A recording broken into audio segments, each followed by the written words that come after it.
일본 야쿠자 사회에서 제일 한국인 출신은 어렵지 않게 볼 수 있습니다. 여기에는 한일 양국 간 복잡한 역사적 배경이 크게 작용했겠죠. 주류 사회에서 소외된 이민자들이 폭력, 범죄 조직을 형성하는 것은 세계 어디에서나 발생하는 현상입니다. 최근에는 제일 한국인들의 사회적 지위 변화, 기화 등의 다양한 이유로 일본 야쿠자 내 제일 한국인 비율은 크게 높지 않다고 합니다. 그럼에도 여전히 각 야쿠자 조직 상층부에선 제일 한국인이 큰 비중을 차지하고 있는데요. 물론 결코 자랑스러운 일은 아닙니다. 이런 제일 한국인 야쿠자들이 자신들의 조국, 대한민국에 대한 사랑을 발휘해 기부 등의 여러 기여를 한 바도 있지만 대부분의 경우엔 정권 인사와 결탁해 한국 내에서 사업 이권을 챙겨가거나 한국 조직과 연계해 국내 범죄에도 기여한 일이 많습니다. 일본 현지 교민 사회에 끼치는 피해도 엄청났고요. 제일 한국인들이 일본 암흑가에서 엄청난 존재감을 뿜어낸 것은 맞지만 이들은 어디까지나 군소조직 두목, 거대 조직의 산하두목 정도에만 머물렀습니다. 거대 조직의 우두머리가 된 적은 없었죠. 그런데 2010년 일본 3대 조직 중 하나인 이나가와 카이에서 제일 한국인 두목이 탄생했습니다. 신병규, 일본 이름 키요타 지로.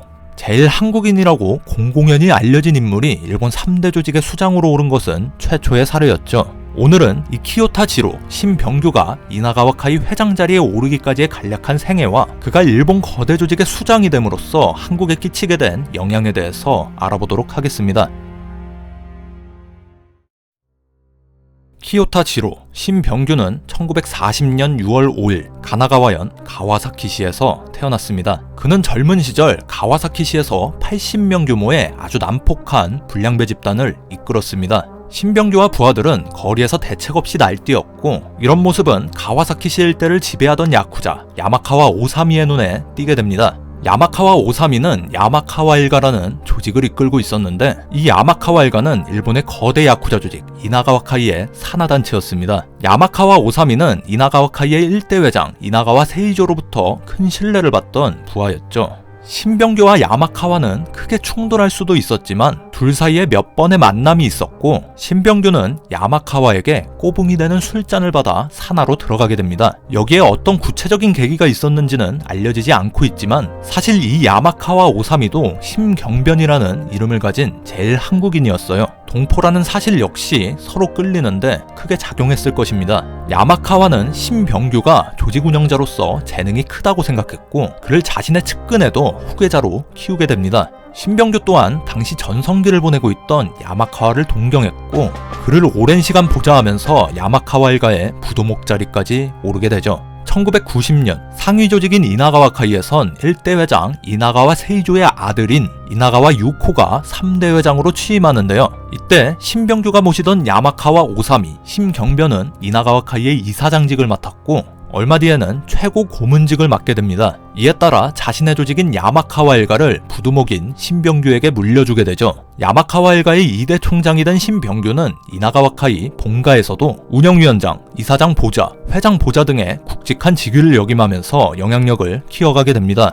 2005년 이나가와 카이 3대 회장인 이나가와 유코가 병사하는데요. 이후 조직의 4대 회장 자리를 두고 이나가와 카이는 2개의 계파로 분열하게 됩니다. 3대 이나가와 카이에서 이사장을 맡으며 유력한 후계자로 여겨졌던 츠노다 요시오를 지지하는 가와사키 일파, 3대 회장 이나가와 유코의 아들인 이나가와 히데키를 지지하는 아타미 일파. 조직은 이렇게 2개의 세력으로 나뉘어 첨예하게 대립하는데요. 이때 신병규와 야마카와 일가는 츠노다 요시오를 지지하는 가와사키파에서 가장 주도적인 역할을 맡고 있었습니다. 이렇게 분열이 봉합되지 않은 상황에서 2006년 7월 17일 츠노다 요시오의 4대 회장 계승식이 진행됩니다. 그런데 같은 날 다른 장소에서 이나가와 히데키의 5대 회장 계승식도 진행되는데요. 2명의 회장이 존재하는 전대미문의 사태가 발생한 것이죠. 계승식 이후 양측 사이에서 무력 충돌이 벌어지더라도 이상하지 않을 상황이었습니다. 그런데 이때 오래전에 은퇴한 이나가와 카이의 1대 회장이자 이나가와 히데키의 할아버지인 이나가와 세이조가 츠노다 요시오의 4대 회장 계승식에 참석했고 이것으로 회장 취임의 명분을 완전히 잃게 된 이나가와 히데키는 츠노다 요시오 측에 사죄를 하면서 은퇴를 선언합니다. 이나가와 세이조는 90세가 넘는 고령이었지만 조직의 분열을 막기 위해 노구를 이끌고 나와 자신의 손자가 아닌 츠노다 요시오의 손을 들어준 것이죠. 이것이 일반적으로 알려진 이나가와 카이 4대 계승의 전말이지만 일각에서는 이런 주장도 있습니다. 이 주장에 따르면 당시 이나가와 세이조는 고령으로 인해 치매를 앓고 있었고 사리분별이 힘든 상태였다고 합니다. 이때 그를 보호 혹은 억류하고 있었던 것이 쯔노다 요시오와 신병규의 가와사키 일파였다고 해요. 이나가와 세이조는 손자인 이나가와 히데키의 계승식이 열리는 것을 알 수 없었고 설령 알고 있었다고 해도 거기에 참석할 수 없는 상황이었다고 합니다. 어느 쪽이 맞는 설이든 신병규는 츠노다 요시오의 4대 회장 취임에 큰 역할을 했고 그 공로로 이나가와 카이의 2인자 자리인 이사장직을 맡게 됩니다. 2008년 신병규는 이사장직에 전념한다는 이유로 야마카와 일가를 자신의 오른팔이자 사위라고 알려진 우치보리 카즈야에게 물려주게 되죠.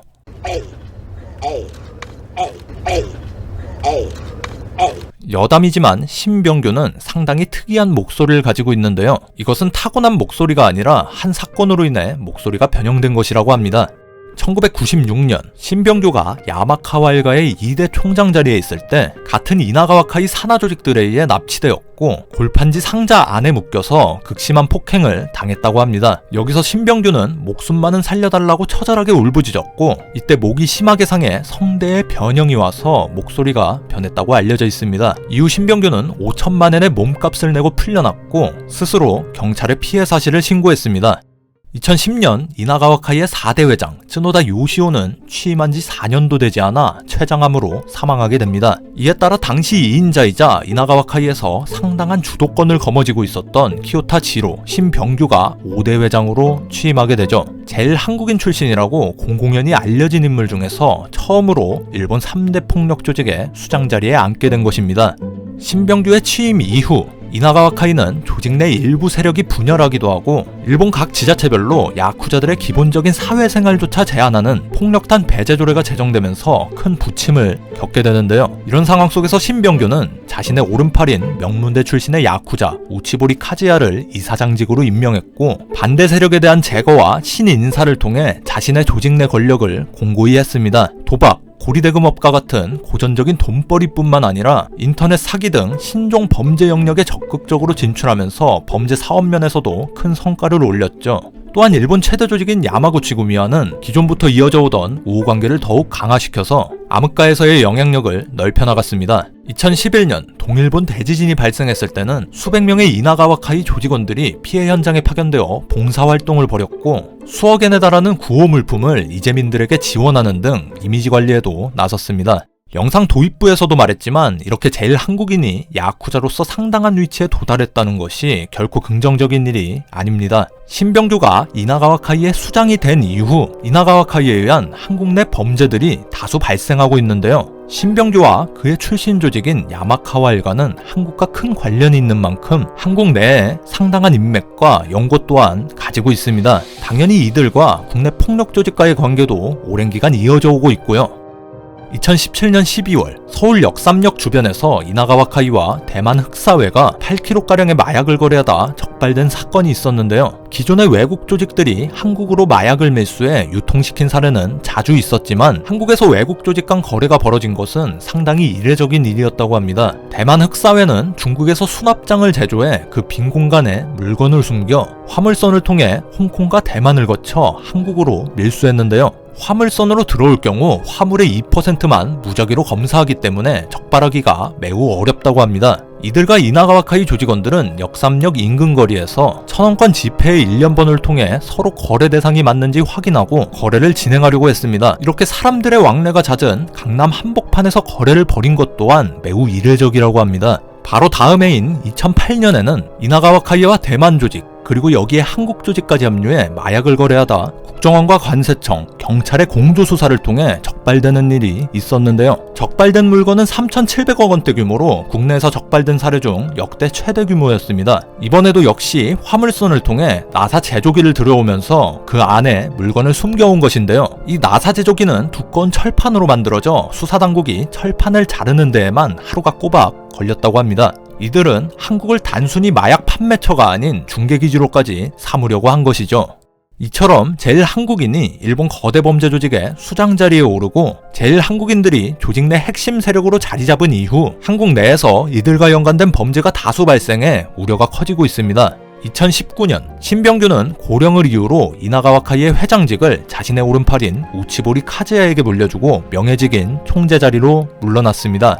그럼에도 타 조직과의 회동 등 여러 활동에는 적극적으로 참여하고 있고요. 6대 회장인 우치보리 카즈야는 일본인이지만 신병규의 직접적인 후계이며 사위이기 때문에 비슷한 기조를 이어갈 것으로 보입니다. 이들에 의한 한국 내 범죄 위협은 계속되고 있고요.